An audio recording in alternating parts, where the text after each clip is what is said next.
नमस्कार, one India Hindi में आपका स्वागत है और मैं हूं आपके साथ विवेक। 20 साल बाद एक बार फिर तालिबान ने अफगानिस्तान पर अपनी हुकूमत जमा ली है। तालिबान ने सरकार बनाने की तैयारी भी शुरू कर दी है।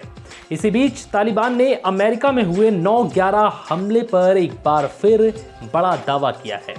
तालिबान ने इस हमले में ओसामा बिन लादेन के शामिल होने का कोई सबूत न होने की बात कही।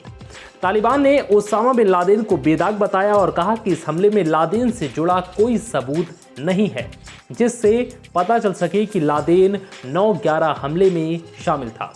दरअसल तालिबान के प्रवक्ता जबीउल्लाह मुजाहिद ने NBC न्यूज से बातचीत के दौरान इस बात को दोहराया है।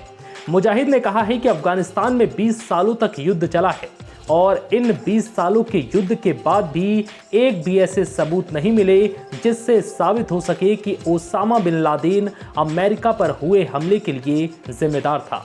हमारे पास एक भी ऐसा सबूत नहीं है जो लादेन को जिम्मेदार ठहराए। तालिबानी प्रवक्ता ने NBC न्यूज से बात करते हुए अमेरिका के ऊपर अफगानिस्तान में युद्ध थोपने का आरोप भी लगाया।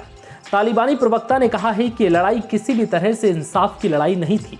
ये इस लड़ाई को सही साबित करने के लिए सिर्फ एक बहाना है, जिससे ये साफ हो गया कि 20 साल बाद भी तालिबान अपने पुराने शब्दों पर कायम है। दरअसल जब ट्विन टावर पर हमले के बाद अमेरिका ने तालिबान को ओसामा बिन लादेन को सौंपने को कहा था, उस वक्त ओसामा बिन लादेन अफगानिस्तान में ही मौजूद था और अलकायदा उस वक्त काफी शक्तिशाली आतंकी संगठन हुआ करता था। जिस वक्त अमेरिका में हमला हुआ था उस वक्त अफगानिस्तान में तालिबान की सरकार थी और तालिबान ने ओसामा बिन लादेन को अमेरिका के हाथों में सौंपने से इनकार कर दिया था। 9/11 हमले के बाद जब तालिबान ने ओसामा बिन लादेन को अमेरिका के हवाले करने से इनकार कर दिया, उसके बाद अमेरिका ने नाटो की मदद से अफगानिस्तान पर हमला कर दिया था।